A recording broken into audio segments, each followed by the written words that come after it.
Marcus Chun stared at the official document in his weathered hands, reading it for the 5th time in as many minutes. The translation software embedded in his neural implant worked overtime, converting the flowing Zephyrian script into English that somehow still managed to sound impossibly formal. To Marcus Chun, human soldier of the Terran Defense Corps, veteran of the Kepler 442b campaign, by royal decree of His Majesty Veltar the Wise, sovereign of the 7 moons of Zephyr Prime, you are hereby granted guardianship of the royal companion Kexera in recognition of your service during the liberation of our homeworld. Marcus set the document down on his small kitchen table and rubbed his temples. The cramped apartment on Luna Station felt even smaller than usual, its recycled air carrying the perpetual metallic tang that reminded him daily that he was living in a tin can orbiting Earth's moon. 3 years since his medical discharge, and he still wasn't used to civilian life. The phantom pain in his left leg, where the hegemony plasma cannon had taken everything below the knee, served as a constant reminder of why he was here instead of out among the stars with his unit. A soft chime from his door indicated a visitor. Marcus glanced at the time display floating in his peripheral vision. 0947 hours, Luna Standard. Right on schedule, according to the delivery notice he'd received yesterday. He activated the door release and stepped back, unsure what to expect. The diplomatic courier who entered was clearly Zephyrian, her blue-tinged skin and elongated features marking her as one of the graceful beings humans had first encountered 5 years ago during the war against the hegemony. She wore the formal robes of the Zephyrian court, deep purple fabric that seemed to shimmer with its own inner light. Marcus Chin? She asked, her accent giving his name a musical quality. That's me. I am Ambassador Yiliana of the 7th Moon. I bring greetings from His Majesty and... She gestured toward the corridor behind her. Your inheritance. Marcus heard it before he saw it, a low, rumbling sound that was part growl, part mechanical hum. Then, something large and dark bounded into his apartment with surprising grace. It stood nearly as tall as Marcus's waist, covered in what looked like metallic fur that shifted from deep black to silver, depending on how the light hit it. Its eyes glowed with an inner amber light, and when it opened its mouth, Marcus could see rows of crystalline teeth that definitely weren't meant for a vegetarian diet. But what shocked him most was when it spoke. So, you're the human who saved Uncle Vel's furry behind during the siege. About time we met face to face. The voice was distinctly female, with a slight electronic undertone that made Marcus wonder if he was hearing the creature's actual voice or some kind of translation matrix. Marcus blinked. Did it just... She corrected the creature, sitting back on her haunches with what Marcus could only describe as an indignant expression. And, my name is Kexera, not it. Though most humans seem to have trouble with basic courtesy. Ambassador Yiliana smiled apologetically. Kexera is what you might call spirited. She was King Veltar's personal companion for over 60 standard years.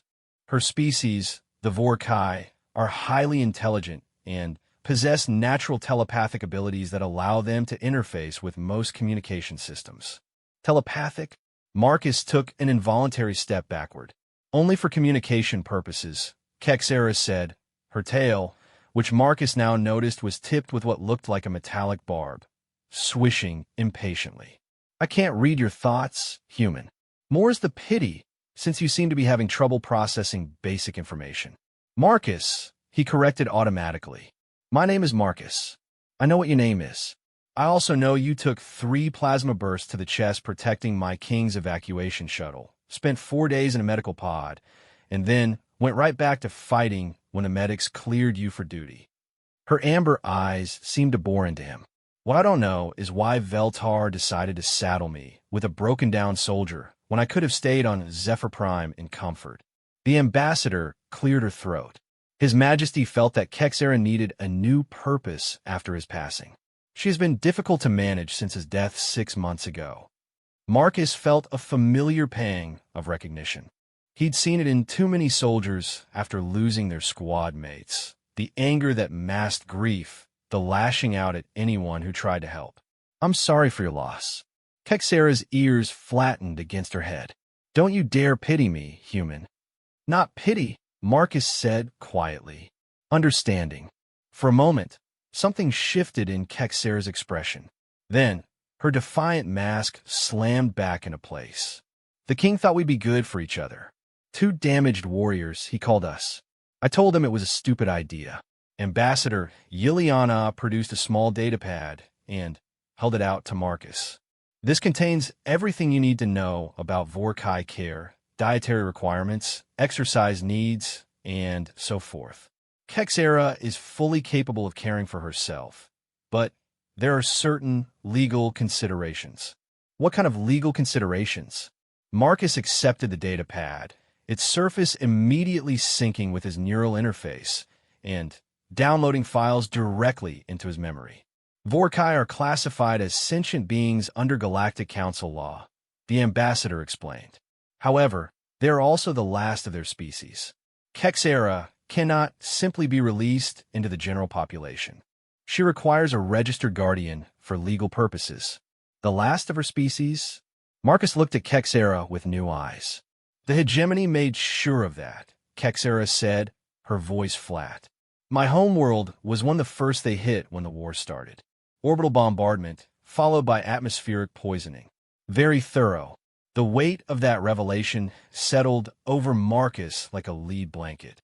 He'd known the war had been brutal, but somehow the statistics of dead worlds and extinct species had never felt real until now. Looking at this proud, angry creature who was literally the last of her kind, it became personal in a way that made his chest tight. How long do I need to? He started to ask. Furave kagsara interrupta. Or until I die, whichever comes first. Vorkai live approximately 400 standard years, and I'm only 93. So unless you're planning on some serious life extension treatments, you'll be dead long before I am. Marcus sank into his lone chair, suddenly feeling every one of his 42 years. This is insane. The arrangement comes with certain benefits, Ambassador Yiliana said quickly. A monthly stipend sufficient to cover Kexera's needs, access to Zephyrian medical facilities, and she hesitated. His Majesty also specified that you are to be granted honorary citizenship of Zephyr Prime, with all the rights and privileges that entails. Which means what, exactly? It means, Kexera said, that you now have the right to live on any Zephyrian world, access to our educational systems, and a pension that's probably 10 times what your human military gives you. Veltar might have been sentimental, but he wasn't stupid. Marcus was quiet for a long moment, processing the information. His disability pension from the Terran Defense Corps barely covered his basic expenses on Luna Station. The thought of actually having enough money to live comfortably, maybe even travel again, was almost too good to believe. There's a catch, he said finally. There's always a catch. Smart human, Kexera observed. The catch is me. I'm not exactly what you'd call agreeable company. She has refused 3 previous guardianship arrangements, Ambassador Yiliana admitted. The last guardian lasted exactly 18 hours before requesting transfer. What did you do? Marcus asked. Kexera's teeth gleamed in what might have been a smile. I may have convinced his home automation system to play Zephyrian death metal at maximum volume every time he tried to sleep, and possibly rearranged his furniture into a defensive fortification pattern while he was out, and definitely hacked his personal communicator to translate everything he said into ancient hegemony curse words. You could do all that. Vorkai evolve alongside the Zephyrians for millions of years, Kexera said proudly. We're naturally compatible with their technology, and their technology is compatible with most galactic standard systems.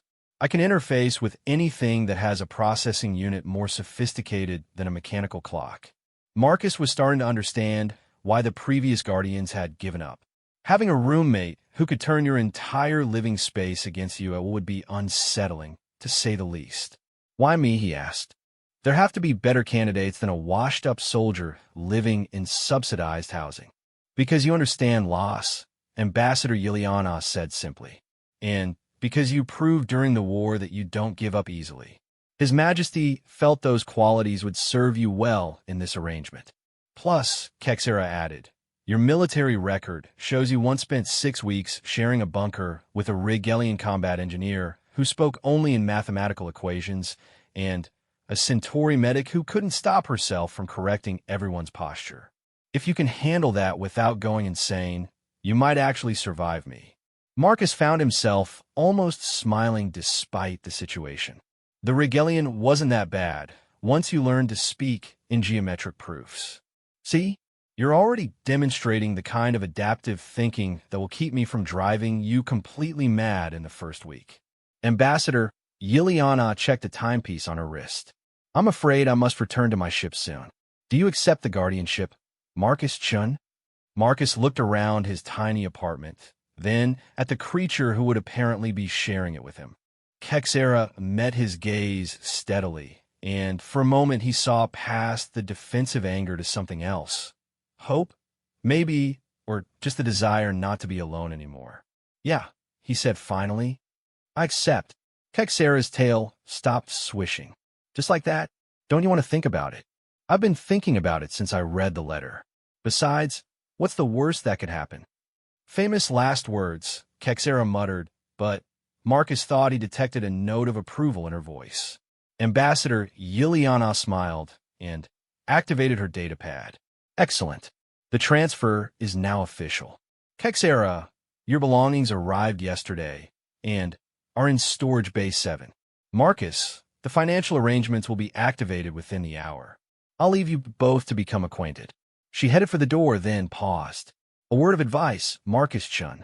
Kexera has spent the last 6 months grieving, but she has also been alone for the first time in her very long life. Patience will serve you better than authority. After the ambassador left, Marcus and Kexera stared at each other in awkward silence. Finally, Marcus cleared his throat. So, are you hungry? I've got some ration packs, but they're probably not what you're used to. I'm a carnivore, Kexera said, but I can synthesize most of what I need from basic protein sources. Your human food should be adequate. Marcus opened his small refrigerator and pulled out a package of synthetic meat. As he began preparing it, Kexera wandered around the apartment, her claws clicking on the metal deck plates. This place is smaller than Veltar's closet, she observed. Yeah, well, it's what I can afford. Not anymore. The Zephyrian pension should let you upgrade to something with actual windows. Maybe even gravity that doesn't feel like it was installed by the lowest bidder. Marcus paused in his food preparation. You don't like artificial gravity? It's too uniform. Natural gravity has variations, fluctuations. This feels like living inside a machine. We are living inside a machine. Luna Station is essentially a massive spaceship that doesn't go anywhere. Kexera made a sound that might have been laughter. When you put it that way, it's even more depressing. As Marcus finished preparing the meal, he found himself studying his unexpected companion. Despite her attitude, there was something almost elegant about the way she moved, and her technological capabilities were clearly far beyond anything he'd encountered before. Can I ask you something? He said, setting a bowl down for her. You can ask. I might even answer. What was it like, working with King Veltar? Kexera's expression softened slightly. He was a good male. Not perfect. He could be stubborn as a Martian rockworm when he thought he was right. But he listened, and he cared about his people.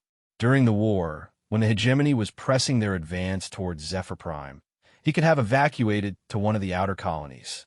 Instead, he stayed on the homeworld and coordinated the defense personally. That's how I met him, Marcus said. My unit was assigned to escort him during the evacuation of the capital city. When the hegemony broke through our lines, he refused to leave until every civilian transport was clear. That sounds like him. Kexera's voice was quiet now, the aggressive edge gone. He used to say that a leader who wouldn't share his people's dangers had no right to make their decisions. They ate in comfortable silence for a while. Finally, Kexera looked up from her bowl. What about you? What was it like being a soldier? Marcus considered the question. Most people who asked him about the war wanted stories of heroism and glory. Kexera's tone suggested she was looking for something different. Mostly terrifying, he said honestly. Long stretches of boredom punctuated by moments of absolute chaos.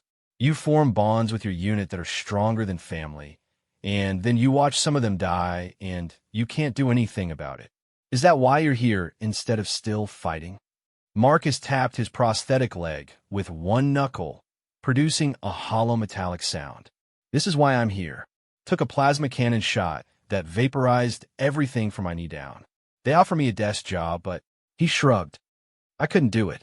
Sitting behind a desk while my friends were still out there didn't feel right. So you chose poverty and isolation instead? I chose not to pretend everything was fine when it wasn't. Kexera studied him for a long moment. Veltar was right about you. What do you mean? He said you were the kind of human who understood that honor wasn't about never falling down. It was about getting back up anyway. Marcus felt something shift in his chest, a loosening of a knot he hadn't realized was there. Is that why you agreed to this arrangement? Because he thought I'd understand? I didn't agree to anything, Kexera said sharply. I was assigned. There's a difference. But her defensive mask was back, and Marcus was beginning to recognize it as a sign that he'd touched on something important. Well, he said, assign or not, you're here now. We might as well make the best of it.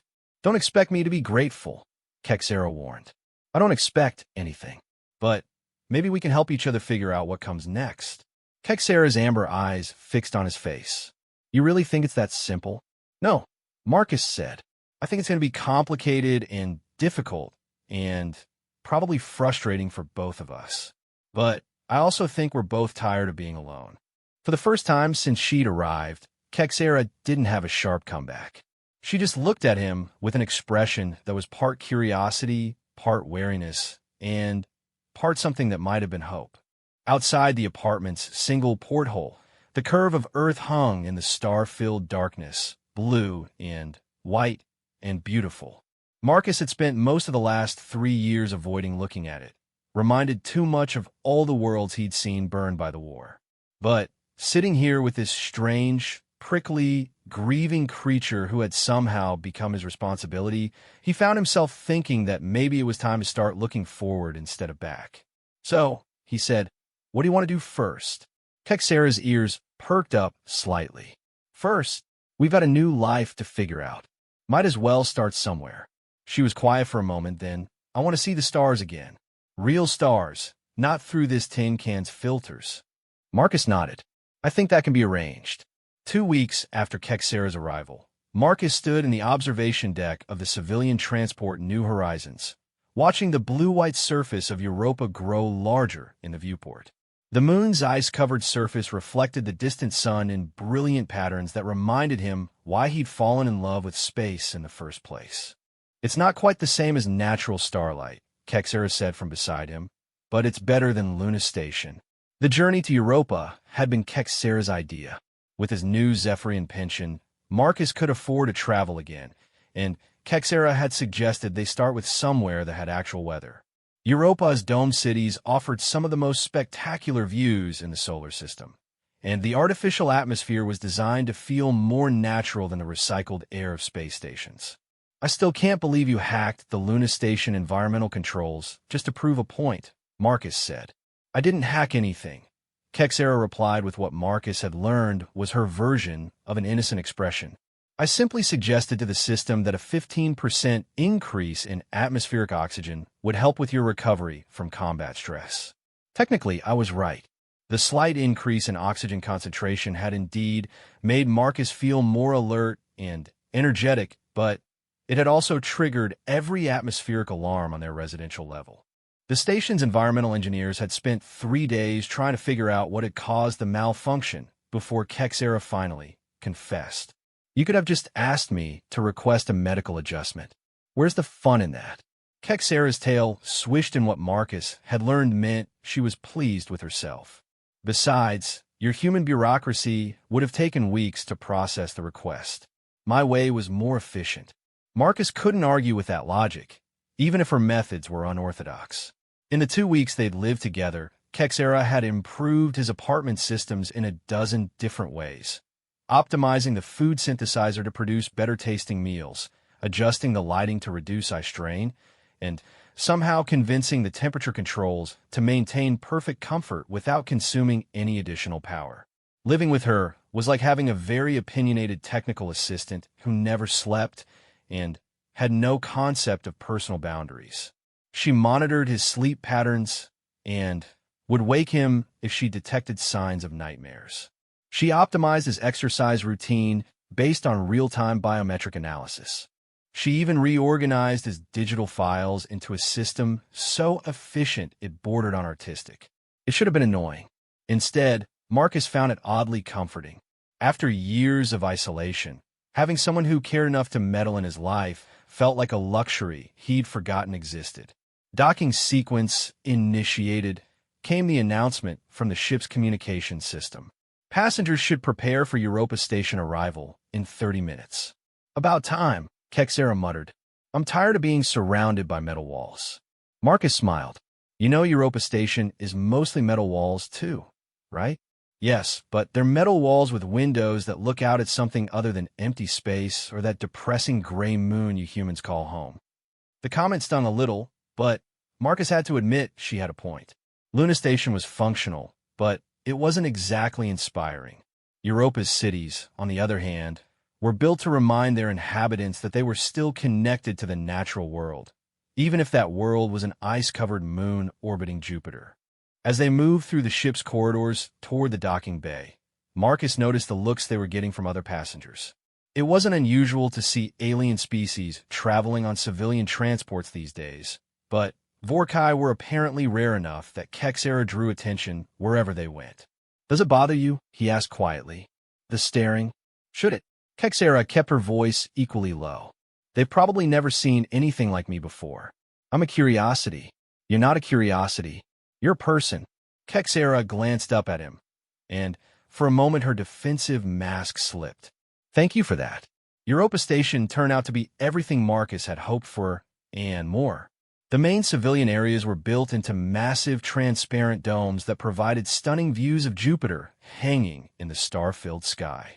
The artificial gravity felt more natural than Luna Station's, and the air carried the faint scent of growing things from the station's extensive hydroponic gardens. Their hotel room came with a wall-sized window that looked directly out at Jupiter's swirling surface. Kexera immediately claimed the space in front of it, settling down on her belly with her chin resting on her front paws. Better? Marcus asked. Much. Her amber eyes reflected the planet's light as she watched the storms rolling across its surface.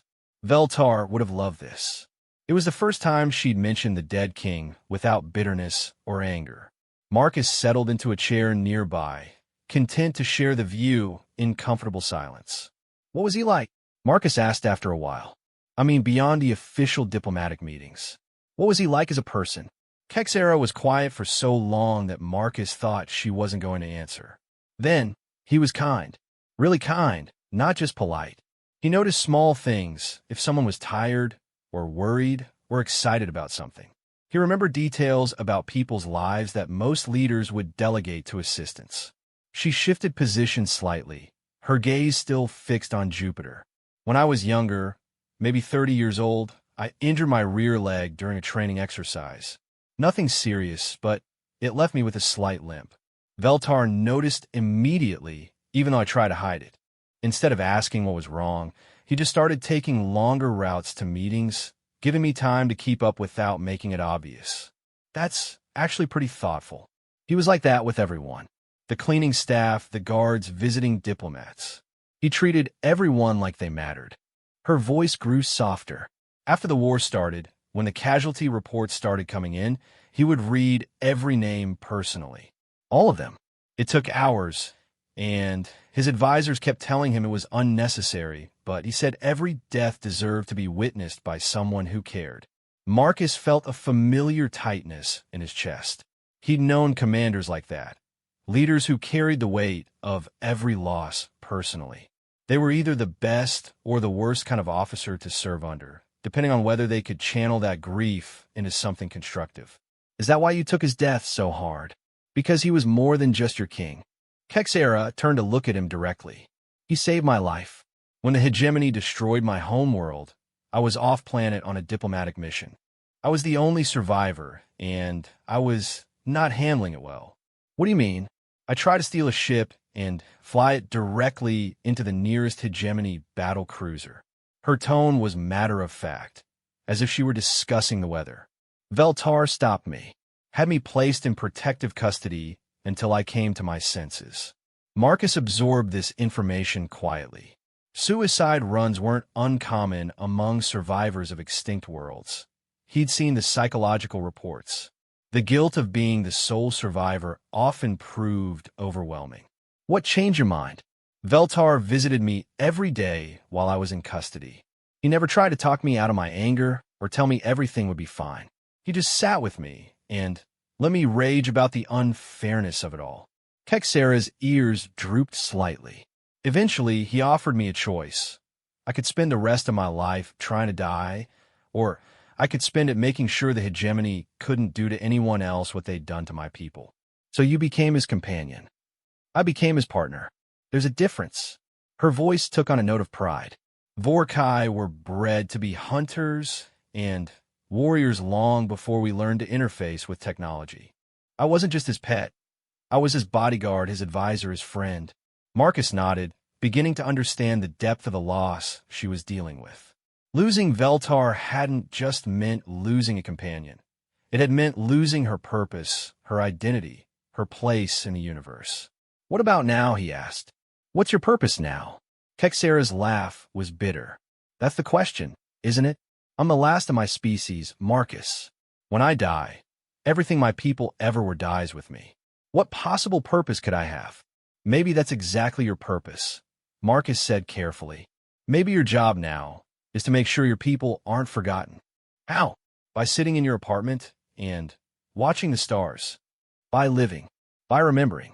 By sharing their story with people who never knew they existed. Kexera was quiet for a long moment. You make it sound simple. I didn't say it was simple. I said it was important. Before Kexera could respond, Marcus's communication implant chimed with an incoming message. The sender ID made him frown. Admiral Sarah Kim, his former commanding officer. Marcus. Kexera had apparently noticed his change in expression. What is it? Message from my old CEO. Marked Priority 1. That doesn't sound good. Marcus activated his neural interface and opened the message. Admiral Kim's familiar voice filled his head, but her tone was all business. Marcus, I need you to contact me immediately. We've got a situation developing that requires your specific expertise. It involves the hegemony remnant forces and, well, let's just say your current living arrangements might be more relevant than you'd think. Don't use standard channels for your response. Kim out. Marcus felt the familiar cold not forming in his stomach that always preceded bad news. Looks like our vacation might be cut short. What's wrong? I'm not sure yet, but my former admiral doesn't send priority messages about peaceful situations. Marcus activated his secure communication system and sent a return message requesting an encrypted channel. Within minutes, Admiral Kim's face appeared in a holographic display that only Marcus could see through his neural interface. Marcus, thank God. How secure is your location? Civilian hotel room on Europa. What? Because we got intelligence suggesting the hegemony remnants are planning something big, and they seem very interested in your new roommate. Marcus felt Kexera tense beside him. Her enhanced senses had probably picked up enough electromagnetic leakage from his implants to know he was having a classified conversation. What kind of interest? Marcus asked. The kind that involves deep space raiders asking questions about the last Vorkai survivor and where she might be found. Admiral Kim's expression was grim. We think they're planning to capture her. For what purpose? That's what we need to find out. But given the Vorkai's technological capabilities, it can't be anything good. The Admiral leaned forward. Marcus, I need you and Kexera to come in. We can provide protection, and no. The word came out harder than Marcus had intended. Excuse me? I said no. I'm not dragging her into another military situation. She's been through enough. Marcus, this isn't a request. This is a matter of galactic security. Then, handle it without us. Marcus felt his jaw clench. I'm retired, Admiral. Kexera is a civilian. Neither of us signed up for this. The hegemony remnants don't care about your retirement status. If they want her, they're going to come for her regardless of what we do. Marcus was about to respond when he felt a gentle touch on his arm. Kexera was looking at him with an expression he hadn't seen before, calm, determined, and somehow ancient despite her relatively young age. Let me talk to her, Kexera said. Marcus hesitated, then activated the external speakers so Admiral Kim could hear them both. Admiral Kim, Kexera said, her voice formal. This is Kexera of Zephyr Prime. What exactly do you know about hegemony interest in my people? Not enough, the Admiral admitted. But our intelligence suggests they believe Vorkai technological interfaces could be weaponized in ways we haven't anticipated. They're probably right, Kexera said matter-of-factly. My people's abilities were never fully understood by other species. We could interface with any technological system, not just communicate through it, but actually merge our consciousness with it temporarily. Marcus stared at her. You never mentioned that. You never asked. And it's not something I advertise. Kexera turned back to the holographic display. Admiral, what makes you think the remnants have the capability to actually use Vorkai abilities? Because 3 days ago, they successfully captured a Zephyrian research station that was studying archived Vorkai neural interface technology. The temperature in the room seemed to drop several degrees. Marcus watched Kexera's expression shift from calm to something much more dangerous. What research station? She asked, her voice deadly quiet. The Veltar Memorial Research Institute on Kepler, 442b. Marcus saw Kexera's entire body go rigid. Her claws extended involuntarily, scoring deep marks in the floor. They named a research station after him, she said, and Marcus could hear the barely controlled rage in her voice. They named a research station after him, and they let the hegemony take it. Kexera, Admiral Kim said carefully, we need your help to understand what they might have found there. Oh, I can tell you exactly what they found, Kexera snarled. They found 60 years' worth of research into Vorkai neural interfaces. They found detailed biological scans of my brain structure. They found theoretical frameworks for artificially replicating Vorkai abilities. She stood up, her metallic fur bristling with static electricity. And, most importantly, they found enough information to build a device that could force a Vorkai to interface with systems against their will. Marcus felt the blood drain from his face. A device that could control you. Not control. Worse than that. Kexera's amber eyes blazed with fury. A device that could use me as a living weapon, force me to merge with enemy systems, and tear them apart from the inside. They could turn me into the ultimate sabotage tool. Admiral Kim was quiet for a moment. Would such a device be possible? With the research data from that station? Yes. Definitely yes. Kexera's tail lashed back and forth. The theoretical framework was something Veltar and I worked on together during the war. We wanted to understand the limits of my abilities so we could use them more effectively against the hegemony. So what do we do? Marcus asked. Kexera turned to look at him, and Marcus saw something in her expression that reminded him of the moment just before a combat drop. That perfect clarity that came from accepting that everything was about to change. We stop them, she said simply. Before they can build their weapon, before they can use my people's gifts to hurt anyone else, we find them and we stop them. Kexera, Admiral Kim said, I appreciate your resolve, but this is a job for military professionals. No, Kexera said firmly.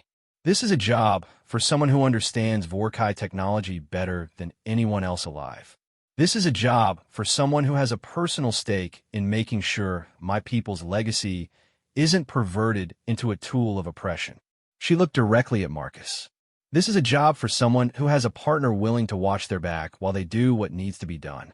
Marcus felt the familiar weight of decision settling on his shoulders. He could say no, insist they run, and hide somewhere the hegemony would never find them. But he'd spent 3 years running from his past, and It had gotten him exactly nowhere. "What do you need from us, Admiral?" he asked. "Admiral himsimidit gudimni. Pack light, and be ready to move fast. We've got a war to finish." The stealth ship Shadowhawk cut through space like a blade through black silk, its hull absorbing electromagnetic radiation across every spectrum. Marcus stood in the ship's small briefing room, studying the tactical display while Admiral Kim outlined their mission parameters. Around the table sat the rest of their hastily assembled team. Lieutenant Commander Sarah Torres, a human intelligence specialist, Commander Thakvel, a Zephyrian engineer who had worked with Vorkai technology, and Captain John Rafe Morrison, a veteran special operations soldier who had served with Marcus during the final push against the hegemony. Kexera lay curled on a specially designed platform that interfaced with the ship's computer systems. Her consciousness partially merged with the vessel's sensors as she monitored their approach to the target system. The hegemony remnants have established a research facility on the dead world of Nix 7, Admiral Kim explained, highlighting a gray planet orbiting a dying star. "Our intelligence suggests they've been working around the clock to reverse engineer the Vorkai neural interface technology." "How much time do we have?" Marcus asked. "Unknown. But our best estimates suggest they could have a working prototype within days, possibly hours." The Admiral's expression was grim. "If they succeed, every network system in known space becomes vulnerable to infiltration." Commander Thakvel leaned forward, his blue-tinged features creased with worry.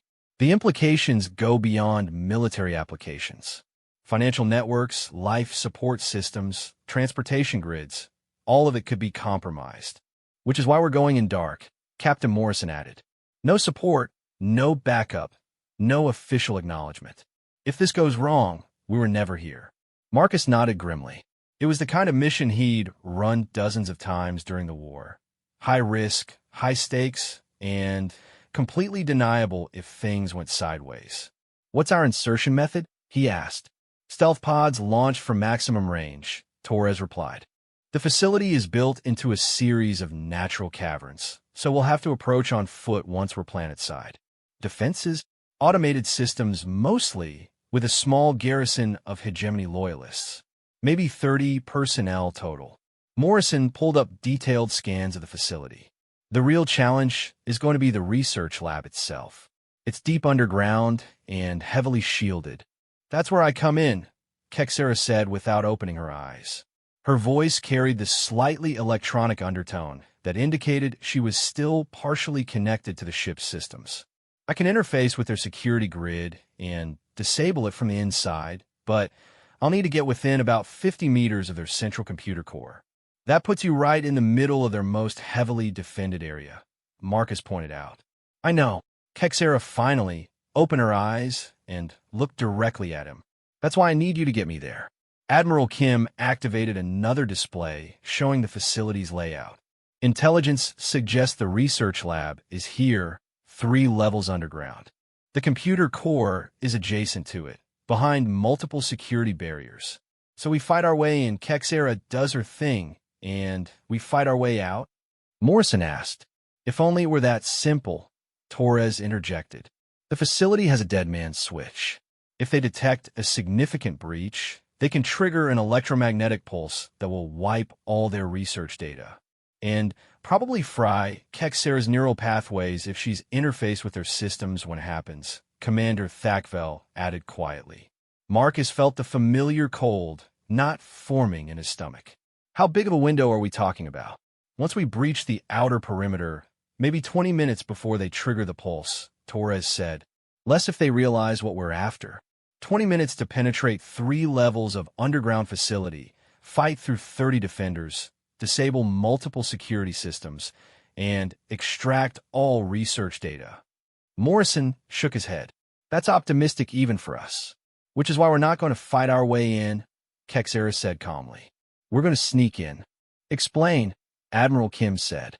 Kexera stood and moved to the tactical display, her claws clicking on the deck plates.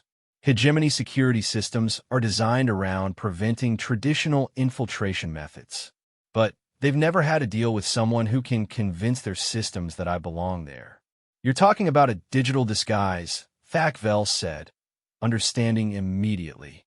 More than that, I can make their systems believe I'm authorized personnel, that my biometrics match their records, that I have legitimate reasons to be in restricted areas. Kexera's amber eyes gleamed. The beauty of Vorkai interfaces is that we don't just access systems. We can temporarily become part of them. What about the rest of us? Marcus asked. You'll be my escort detail.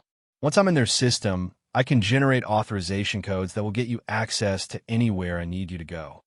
It was elegant in its simplicity, but Marcus could see a dozen ways it could go wrong. What happens if they detect the intrusion while you're connected? Then I disconnect immediately, and we revert to the fighting our way out plan, Kexera said matter-of-factly. And if you can't disconnect in time, Kexera was quiet for a moment. Then you complete the mission without me. That's not happening, Marcus said firmly. It might have to, Admiral Kim interjected. Marcus, this is bigger than any one individual, even Kexera. If the hegemony succeeds in weaponizing Vorkai technology, they won't succeed because we're going to stop them, Marcus interrupted. All of us. Together. He saw Kexera's ears perk up slightly at his words, and something that might have been gratitude flickered across her features. All right, Admiral Kim said finally. Let's go over the specifics. The next 6 hours were spent in detailed mission planning. Marcus found himself slipping back into the familiar rhythms of military preparation. Equipment checks, contingency planning, memorizing facility layouts until he could navigate them blindfolded. It felt good to have a clear objective again, a purpose beyond simply existing. Kexera spent most of the time in deeper interface with the ship's systems, studying every piece of intelligence they had on hegemony technology and security protocols. Watching her work, Marcus was struck by how completely she seemed to merge with the digital environment. Her breathing slowed, her body became perfectly still, and her eyes took on an inner glow that suggested her consciousness was elsewhere entirely. It's remarkable, Commander Thakvel observed, following Marcus's gaze. Vorkai neural architecture is unlike anything we've ever encountered. They don't just process information. They experience it as if it were part of their physical environment. Is it dangerous? Marcus asked. What she's doing? All neural interfacing carries risks. But Kexera has decades of experience. She knows her limits. Marcus hoped that was true. He'd seen too many soldiers push themselves past their breaking point in the name of completing the mission. As they approached the Nyx system, Marcus found himself thinking about the strange turns his life had taken. 3 years ago, he'd been a broken veteran hiding from the universe in a cramped apartment. Now he was preparing to infiltrate a secret hegemony facility with an alien companion who could merge her consciousness with computer systems. Having second thoughts? Kexera asked, appearing beside him at the observation port. They were close enough to Nyx 7 now to see it as more than just a point of light, a gray, lifeless world that had once been green before the hegemony strip-mined its resources. No, Marcus said, just thinking about how much has changed. Do you regret it? Taking on guardianship of a troublesome Vorkai. Marcus turned to look at her. You're not troublesome. You're complicated. There's a difference. That's surprisingly diplomatic of you. I've had good teachers lately. Marcus smiled. Besides, you've made my life more interesting. Before you showed up, the most exciting thing in my schedule was wondering whether the food synthesizer would produce something edible. And now you're about to infiltrate an enemy facility with the last member of an extinct species who talks too much and has no respect for proper military hierarchy. When you put it that way, it sounds even better. Kexera's tail swished in what Marcus had learned was her version of laughter. You know, if we survive this mission, your human military is probably going to want to study our partnership. Interspecies cooperation in combat situations, that sort of thing. Let them study someone else. I'm thinking after this, we take that pension and find somewhere quiet to disappear for a while. Somewhere with natural gravity and real sunlight. And no one's shooting at us, Marcus added. Now you're just being unrealistic. The ship's communications system chimed, and Admiral Kim's voice filled the observation area. All personnel to battle stations. We're beginning final approach. Marcus felt the familiar pre-mission tension settle into his muscles. Beside him, Kexera's entire demeanor shifted, her playful attitude replaced by focused intensity. "Ready for this?" he asked. "I've been ready for 60 years, she replied. "Time to show the hegemony what happens when they try to steal from the dead." The stealth pods were cramped, barely large enough for a single person in full combat gear. Marcus had forgotten how claustrophobic they were, sealed shells of metal and ceramic designed to slip past enemy sensors like bullets through darkness.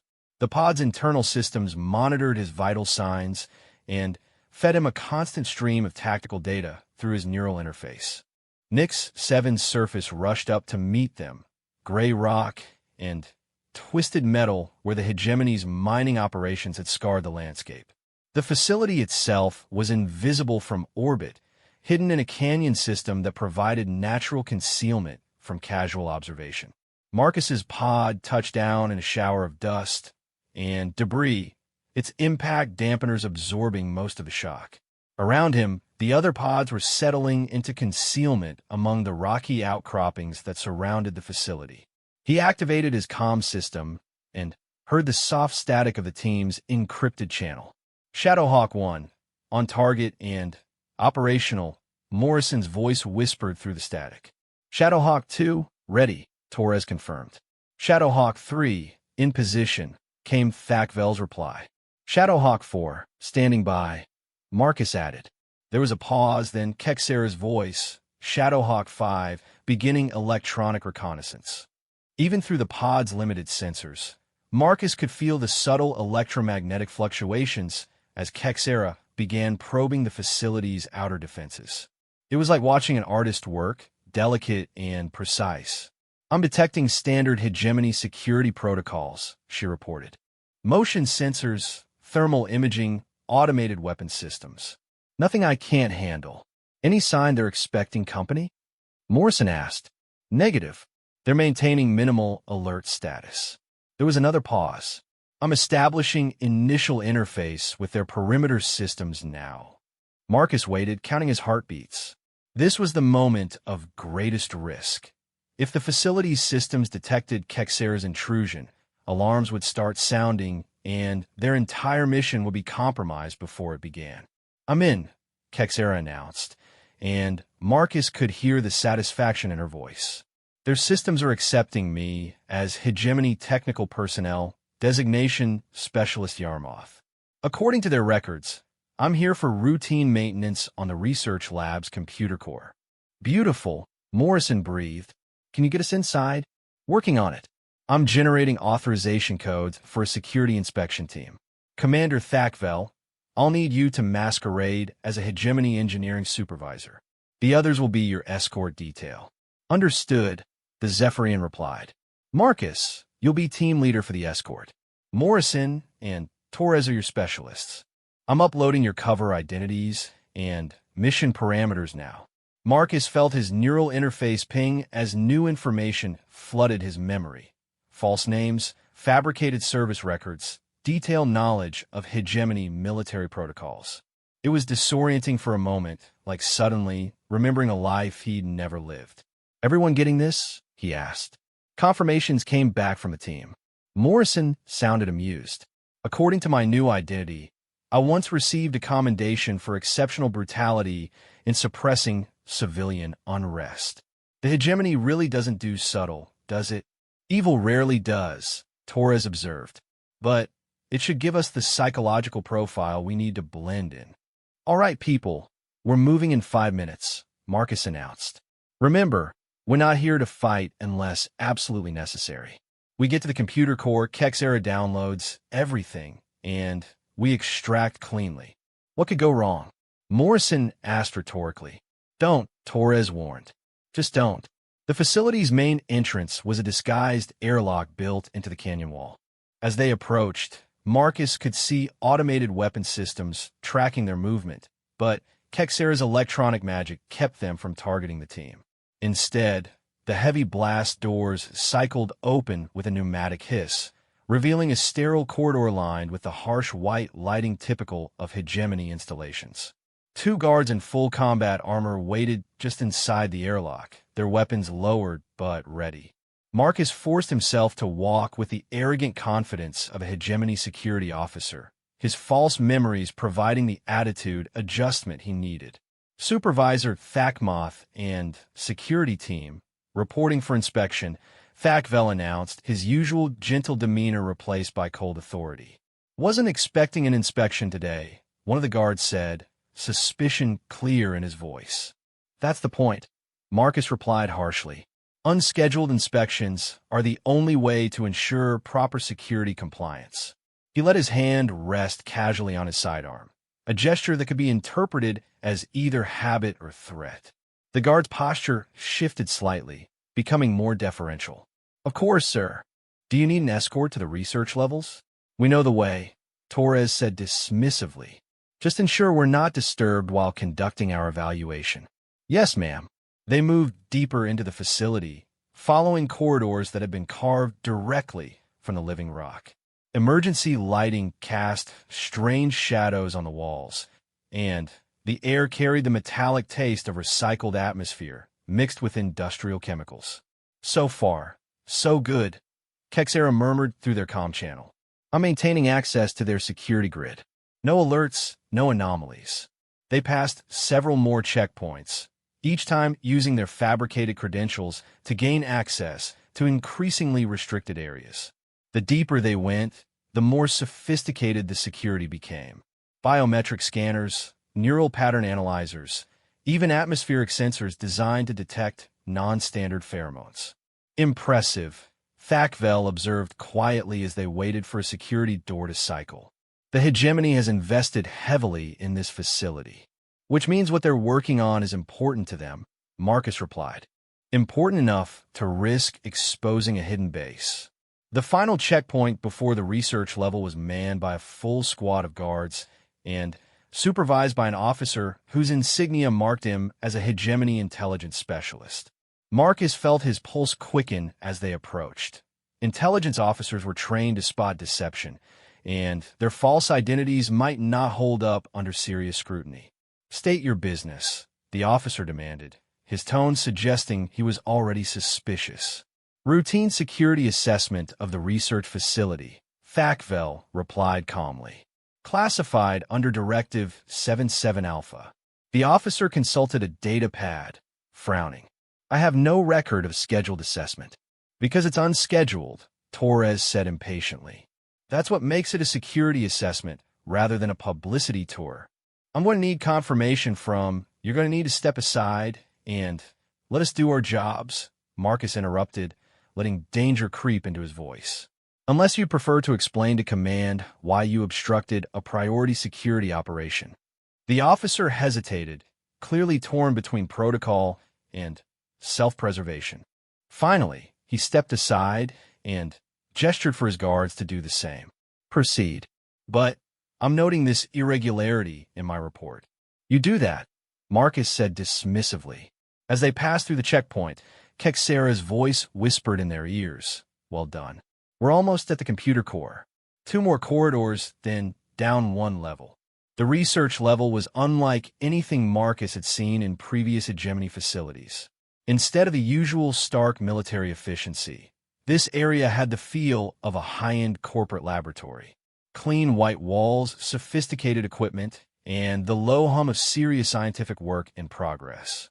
"They're definitely making progress," Thakvel observed, studying the equipment visible through laboratory windows. "Some of this technology is Vorkai in origin. Stolen from the memorial station," Kexera said, her voice tight with anger. "They're using Veltar's research to build their weapon." "How much longer?" Marcus asked. "The computer core is just ahead. I'm detecting massive processing power focused on neural interface modeling. They're running thousands of simulations simultaneously." They rounded a corner and found themselves facing the entrance to the computer core, a vault-like door protected by multiple security systems. But instead of guards, they were confronted by something far worse. Standing in front of the door was a figure that made Marcus's blood run cold. Tall, angular, with a pale skin and red eyes that marked him as one of the hegemony's elite overseer class.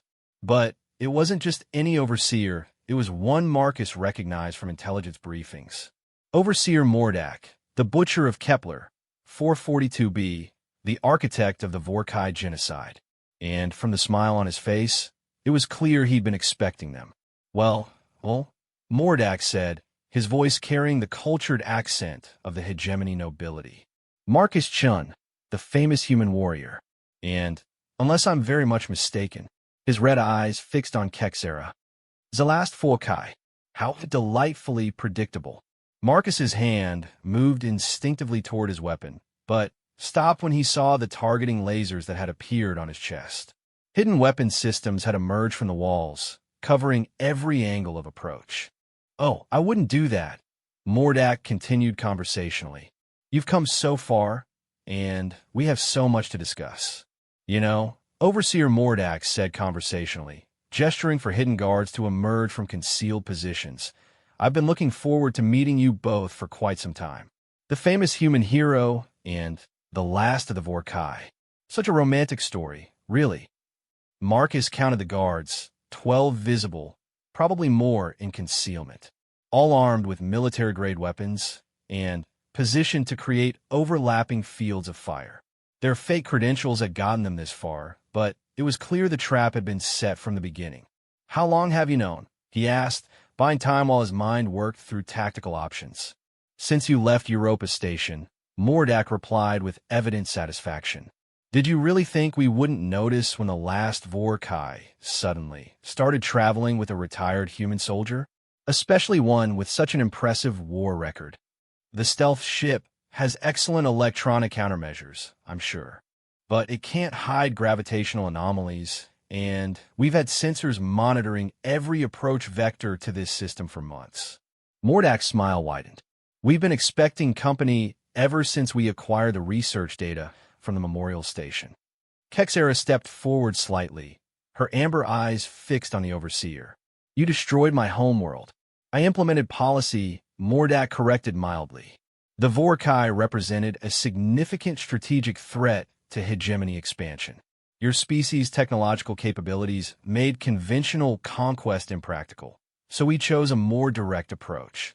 You murdered billions of innocent beings. I eliminated an obstacle to galactic order." His tone remained conversational, as if discussing the weather. "Though I must admit, allowing you to survive was an oversight. One we're prepared to correct today." Marcus saw Kexera's muscles tense, and knew she was preparing to attack despite the overwhelming odds. He also noticed something else, a subtle electromagnetic fluctuation that suggested she was still maintaining her connection to the facility's computer systems. "What do you want?" Marcus asked, stepping slightly forward to draw attention from Kexera. "What I want, Mr. Chun, is to demonstrate the futility of resistance to hegemony authority.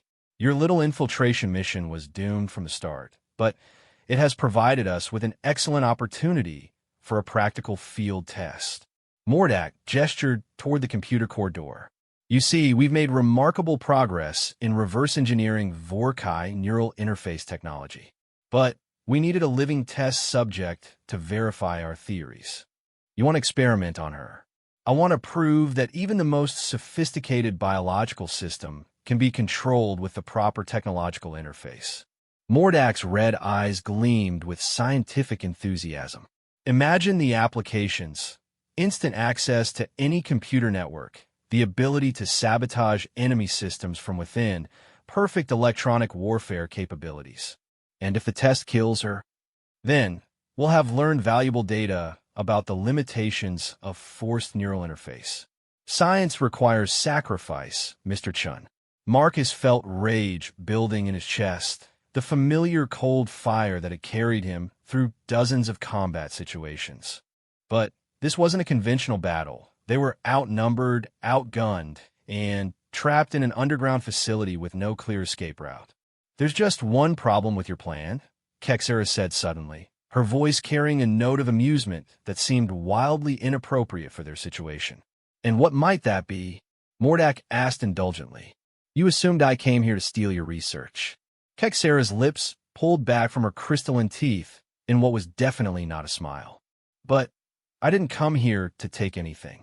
I came here to give you something. Marcus saw understanding flicker across Mordak's face a split second before alarms began blaring throughout the facility. Emergency lighting activated, bathing everything in pulsing red illumination. What did you do? The overseer demanded. I gave your computer system a virus, Kexera said cheerfully. Specifically, I gave it a digital representation of Vorkai consciousness. Your systems have been trying to interface with what they think is my neural pattern for the last 10 minutes. The only problem is Vorkai consciousness doesn't work the way you think it does. The facility shuddered around them as explosions echoed from somewhere deep in the complex. Marcus realized that the electromagnetic fluctuations he'd been sensing weren't just Kexera maintaining access to the systems.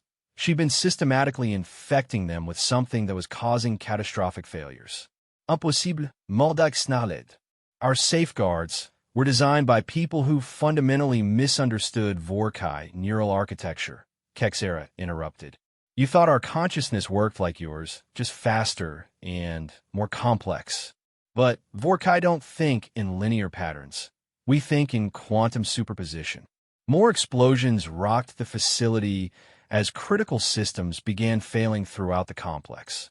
Emergency bulkheads started slamming shut, and Marcus could hear the hiss of atmosphere being vented from compromised sections.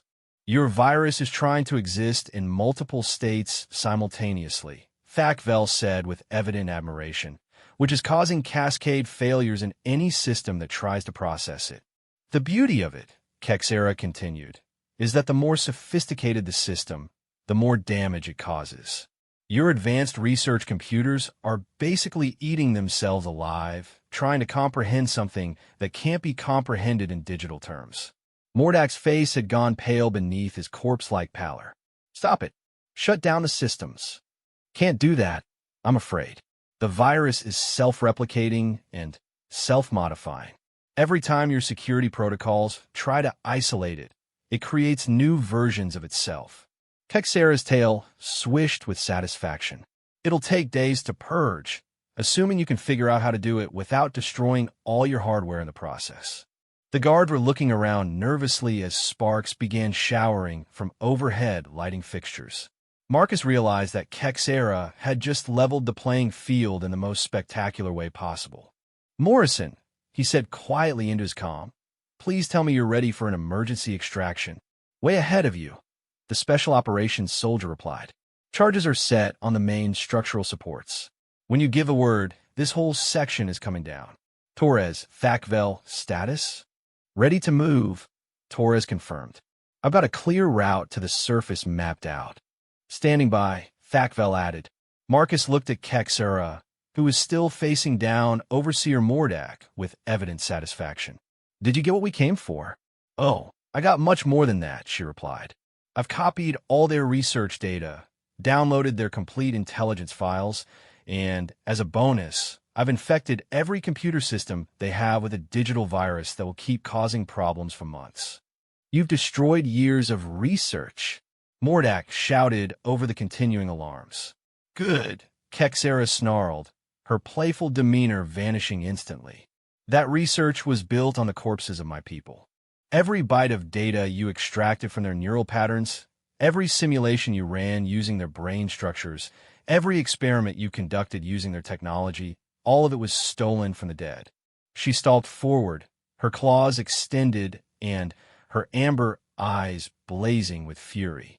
The guards raised their weapons, but their targeting systems were flickering as the virus continued to spread through the facility's networks. You want to know what Vorkai consciousness really feels like? Kexera asked, her voice dropping to a dangerous whisper. Let me show you. She leaped forward faster than Marcus had ever seen her move, covering the distance to Mordak in a single bound. The Overseer tried to dodge, but Kexera's claws raked across his face, leaving deep furrows that immediately began bleeding. That's for my homeworld, she hissed. Mordak staggered backward, clutching at his wounded face. Kill them. Kill them all. The guards opened fire, but their weapons targeting systems were compromised by the spreading virus. Most of their shots went wide, striking walls and sealing fixtures instead of their intended targets. Marcus drew his sidearm and put 3 rounds center mass into the nearest guard, then dove for cover behind a bank of malfunctioning computers. Around him, his team was moving with the practiced efficiency of veterans. Torres laying down suppressing fire while Thakvel worked to override a security door, Morrison coordinating their fighting withdrawal toward the exit route. Kaksa! Marcus shouted over the gunfire. Time to go, but Kexera wasn't finished with Mordak. She had backed the Overseer against the computer core door, her claws at his throat. You killed my people, she said, her voice carrying over the chaos. You turned their technology into weapons. You desecrated their memory. It was necessary. Mordak gasped, blood streaming down his face. Strategic imperative? No, Kexera said firmly. It was evil, and evil always thinks it has good reasons. She looked back at Marcus, and he saw something in her expression that made his heart clench. Marcus, get everyone out. There's something I need to finish here. We go together or we don't go at all, Marcus replied, moving toward her position. The virus I planted, it's not just going to destroy their research. It's going to spread through every connected system they have. But it needs a guide, something to help it navigate their networks and ensure it reaches every last piece of stolen Vorkai technology. Understanding hit Marcus like a physical blow. You're talking about staying connected to their systems while the virus spreads. It's the only way to be sure we get it all, Kexera said. But the process will probably kill me. Vorkai neural patterns aren't designed to interface with systems while they're experiencing cascade failures. Then, we find another way. There is no other way. Kaksara snapat. This is bigger than either of us, Marcus. If even one piece of this research survives, if even one backup system remains intact, the hegemony will eventually figure out how to weaponize my people's gifts. I won't let that happen. Marcus felt the familiar weight of impossible choices settling on his shoulders. Around them, the facility continued to shake itself apart as the virus spread through increasingly critical systems. They had maybe minutes before the entire complex became uninhabitable. There might be another option, Thakvel called out, having overheard their conversation. If Kexera can establish a stable interface with their primary computer core, I might be able to modify the virus's behavior pattern. Instead of destroying itself along with the systems it infects, it could operate as a persistent cleansing agent. Meaning what? Marcus demanded. Meaning Kexera could guide the virus to target only the stolen research data while leaving the core systems intact, the Zephyrian explained. It would still be dangerous, but not necessarily fatal. How dangerous? Marcus asked. About a 30% chance of permanent neural damage, Kexera said after a moment of calculation. 60% chance of temporary incapacitation. 10% chance of complete recovery. And a 100% chance of stopping the hegemony from using your people's technology as a weapon, Marcus added. Kexera nodded. Those are acceptable odds. Marcus wanted to argue, wanted to find some other solution that didn't involve risking her life. But he could see the determination in her amber eyes, and he recognized the look of someone who had finally found their purpose. What do you need from me? He asked. Cover me while I establish the interface. And if something goes wrong, she paused, her expression softening slightly. Make sure someone remembers the Vorkai as they really were, not as weapons or tools, but as people. Marcus felt something break inside his chest. You're not dying today, Kexera. That's an order. You're not my commanding officer, she reminded him with a slight smile. No, but I'm your friend. And friends don't let friends sacrifice themselves alone. Before Kexera could protest, Marcus moved to the computer core access panel and began working on the security locks. Thakvel, how long do you need to modify the virus? 3 minutes, maybe 4, the engineer replied, moving to join them. Morrison, Torres, how's our exit route? Getting more complicated by the minute, Morrison reported. Half the corridors are sealed, and the other half are filling with toxic gases from the damaged atmosphere processors. Can you hold position for 5 minutes? We can hold as long as you need, Torres assured him. Marcus got the access panel open and stepped back. Your turn. Kexera moved to the interface port and hesitated for just a moment. Then she placed her claws on the neural connection points and closed her eyes. Her entire body went rigid as her consciousness merged with the facility's computer systems. Marcus watched her vital signs on his scanner and felt his heart rate spike. Her neural activity was off the charts, fluctuating in patterns that would have killed most beings instantly. How's she doing? He asked Thakvel. Stable for now, but the strain is enormous, the engineer replied, working frantically at his portable computer. I'm trying to create buffer protocols that will protect her neural patterns from the worst of the cascade failures. Minutes stretched like hours as Marcus divided his attention between watching the facility's security forces reorganize themselves and monitoring Kexera's increasingly erratic vital signs. Around them, the computer core hummed with activity as the virus spread through every connected system. Got it, Thakvel announced finally. The modified virus is propagating now. It should target only the stolen research data while preserving essential systems. Kexera, Marcus called softly. Time to disconnect. But Kexera didn't respond. Her body remained perfectly still, her consciousness lost somewhere in the digital maze of the facility's computers. Her neural pattern is too deeply integrated, Thakvel warned. If she disconnects now, she could suffer massive brain damage. And if she doesn't disconnect, the system overloads will eventually kill her. Marcus felt the familiar calm that preceded desperate action. Then, I guess I'm going in after her. Marcus, no, Thakvel said urgently. Human neural patterns aren't compatible with Vorkai interface technology. The attempt would kill you instantly. Maybe, Marcus said, moving toward a secondary interface port. But maybe not. He thought about everything Kexera had taught him over the past few months. Not just about her technology, but about partnership, about trust, about refusing to let the people you care about face impossible odds alone. Besides, he added, placing his hands on the neural interface points, someone once told me that the only way to truly understand another species is to see the universe through their eyes. The last thing Marcus heard before his consciousness merged with the digital realm was Thakvel shouting his name. Then, everything dissolved into cascading streams of pure information. The digital landscape of the facility's computer network was unlike anything Marcus had imagined. Instead of the sterile geometric constructs he'd expected, he found himself in a space that seemed almost organic, pulsing data streams that flowed like rivers, processing nodes that grew and branched like trees, and at the center of it all, a familiar presence that blazed like a star. Kexera's consciousness was magnificent in this realm, her thoughts taking the form of flowing light that danced through the data streams with impossible grace. But she was trapped, caught in a web of corrupted code that was slowly DR.